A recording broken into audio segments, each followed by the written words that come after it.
Hello, ladies and gentlemen, and everything in between. Welcome back to What's on the Playlist today. Since we are coming up on St. Patrick's Day, I figured why not talk about an Irish band. How original of me. Today I'm going to talk about the debut album of the Pogues, titled Red Roses for Me, an image of which you will see here. And the one on my screen back there is actually clearer than the album cover I have here. The Pogues are...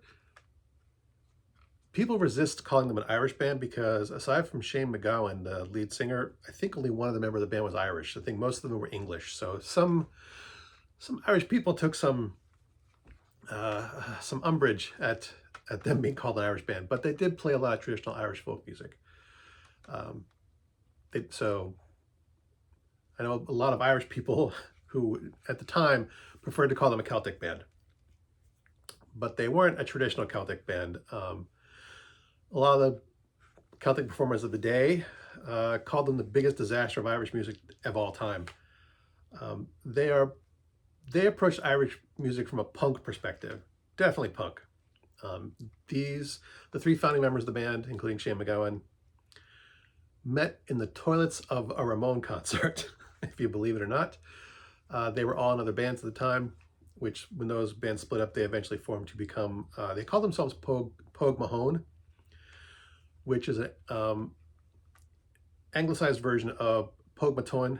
I'm not sure, Pogue Matoin, I'm not sure I'm pronouncing that correctly because I just saw it written down, which is Gaelic for kiss my ass. They shortened it to the Pogues because they were getting airplay and some Gaelic speakers called the BBC to complain. So that they could continue to get radio play, they shortened it to the Pogues. I always liked that little bit of trivia about them. They approached Irish music from a punk perspective. These were poor people from poor neighborhoods, poor families.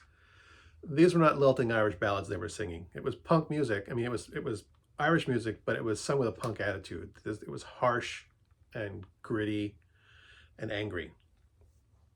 Shane MacGowan had a voice like a hard drinking, hard smoking man. Even as a young man, even as in his 20s, he sounded like he'd been chain smoking for 50 years. He was a hard drinking, hard smoking man. Lived that way his whole life.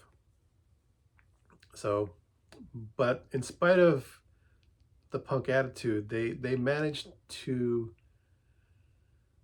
have I hesitate to say sweetness, but they had some honest emotion that wasn't all just rage. There was some melancholy to some of the stuff that they wrote and performed, which separated them from the other punk bands of the era. They got attention when they opened for the Clash. I mean, people started to notice them, and they had like a cult following. Despite the fact that most folk bands of the day didn't like them, they struck a chord somewhere, and people started watching them and listening to them.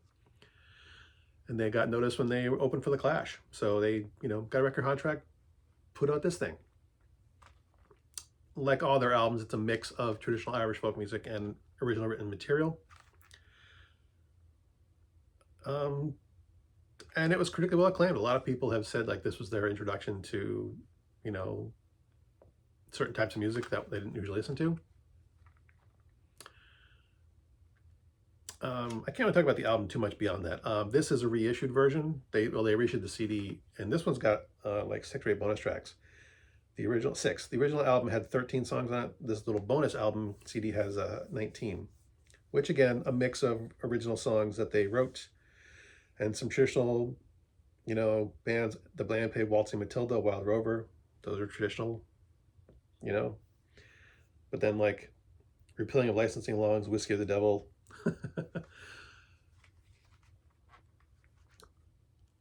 Around this time, around the late 80s, early 90s, there was a resurgence of interest in Irish folk music. A lot of Irish people. I am of Irish descent. My name is Farrell, so I am of Irish descent. And there was a huge resurgence of people showing real interest in Irish music in the late 80s, early 90s. This is about 84. partly thanks to Riverdance, which um, I liked, but I realized was more about making money and showmanship than about real Irish culture. Um, I had some disdain for people who didn't approach this honestly. There was like ooh, look, I'm Irish now. I approached this. I got involved in the Pogues by accident. It was one of those things where I saw the albums at friends' houses, or I saw them advertising those. Join the record club, buy 9 for 1 penny, and the Pogues they were advertised there, and it's like, I bought it on a whim. I bought the first Pogues album that I got on a whim. It wasn't this one, and I just fell in love with it.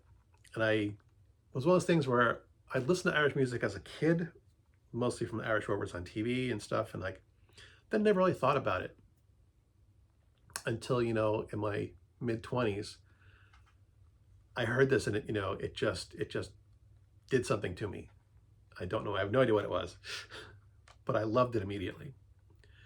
And I went out and started buying not just the Pogues, but anything I could find. Not anything I could find. I don't like all of it.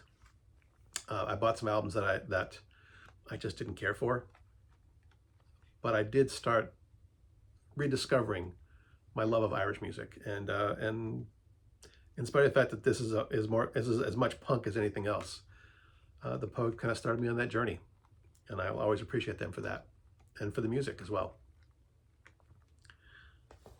So that was a bit more, I don't know, maybe a bit more corny than